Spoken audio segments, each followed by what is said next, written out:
รื่องเพียงเครื่องเดียวสามารถบรรจุน้ำได้ถึง 2,000 ขวดต่อชั่วโมง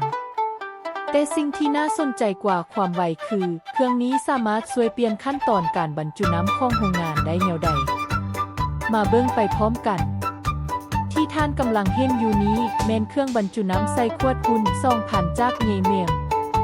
เครื่องหุ่นนี้ถูกออกแบบมาสำหรับโรงงานผลิตน้ำดื่มที่ต้องการเพิ่มความไวในการบรรจุและลดการเฮ็ดเวียกซ้ำด้วยแรงงานคนลองสังเกตเบิ่งให้ดี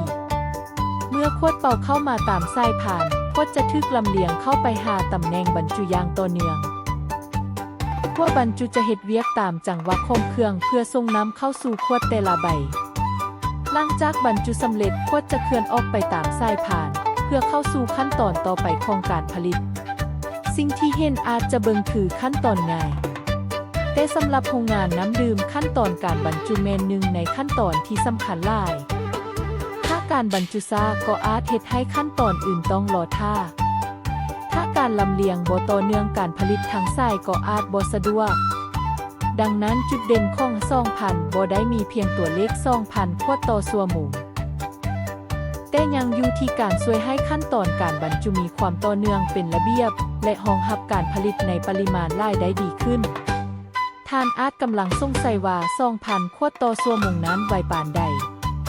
ถ้าคิดเป็นค่าเฉลี่ยนั้นหมายความว่าในแต่ละนาทีเครื่องสามารถรองรับการบรรจุได้หลายกว่า 30 ขวดเมื่อเบิ่งผ่านสายผ่านท่านจะเห็นขวดเคลื่อนที่ต่อกันเป็นจังหวะโดยบ่จำเป็นต้องบรรจุแต่ละขวดด้วยมือสำหรับโรงงานที่กำลังผลิตในขนาดน้อยและต้องการขยายกำลังการผลิตการเลือกเครื่องบรรจุที่เหมาะสมจะช่วยให้วางแผนการผลิตได้ง่ายขึ้นบ่แม่นการเลือกเครื่องที่ไวที่สุดเสมอไปแต่ต้องเลือกให้เหมาะกับจำนวนขวดที่ต้องการผลิตขนาดขวดพื้นที่โรงงานและขั้นตอนการผลิตที่มีอยู่เครื่อง 2,000 จึงเป็นหนึ่งในทางเลือกสำหรับผู้ที่ต้องการสร้างสายการบรรจุน้ำที่มีความคล่องตัวตั้งแต่ขวดเข้าการบรรจุจนถึงขวดเคลื่อนออกทุกขั้นตอนถูกเฮ็ดต่อเนื่องตามจังหวะของเครื่องแต่ก่อนจะตัดสินใจเลือกเครื่องบรรจุท่านควรตอบให้ได้ก่อนว่าโรงงานของท่านต้องการผลิตจักขวดต่อมือขวดที่ใส่มีขนาดใดและเครื่องจะเชื่อมต่อกับขั้นตอนใดในสายการผลิต